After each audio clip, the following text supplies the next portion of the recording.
আমার নাম রিফাত হোসেন। আমি পড়াশোনা করতেছি diploma engineering in mechanical. Class 5 থাকতে ফার্স্ট টাইম একটা নর্মাল খেলনা গাড়ি ছিল, যেটা রিমোট কন্ট্রোল ছিল না, ওটাকে আর কি কিছুটা মডিফাই করে আরসি বানাই। এই 1-1.5 বছর আগে আমি একটা ফেসবুকে পোস্ট করছিলাম এই বিষয় নিয়ে, এই যে বাসটার ভিডিও ছাড়ছিলাম চালানো অবস্থায়। তো ওইখানে এই ভিডিওটার নিচে অনেক মানুষ দেখলাম যে কিনতে চাচ্ছে জিনিসটা, অনেক মানুষের কেনার আগ্রহ আছে।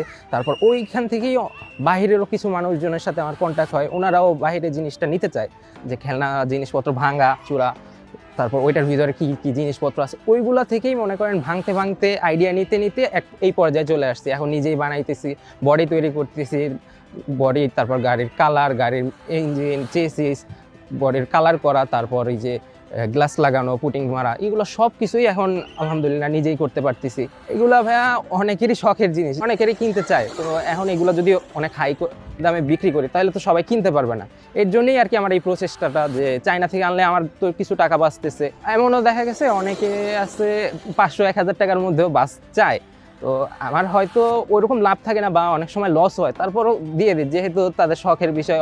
বানাতে ভাইয়া এটা মানে মডেল তো এক এক রকমের, আবার অনেক প্রফেশনাল লেভেলের আছে, ছোট বড় আছে, বিভিন্নটাই বিভিন্ন সময় লাগে। তবে সর্বনিম্ন 3 থেকে 4 দিন টাইম লাগে। তো আমার ইচ্ছা হচ্ছে যে আমি কিছু শিক্ষার্থীকে নিয়ে আমি নিজে যদি একটা স্কুল তৈরি করতে পারতাম, এগুলো শিক্ষা দেওয়ার, বাইরের দেশের মতো বাংলাদেশেও এরকম গ্রো করতে পারতো এইসব সেক্টরে, যেগুলোর বর্তমানে কোনো সুযোগ সুবিধা নাই বাংলাদেশে।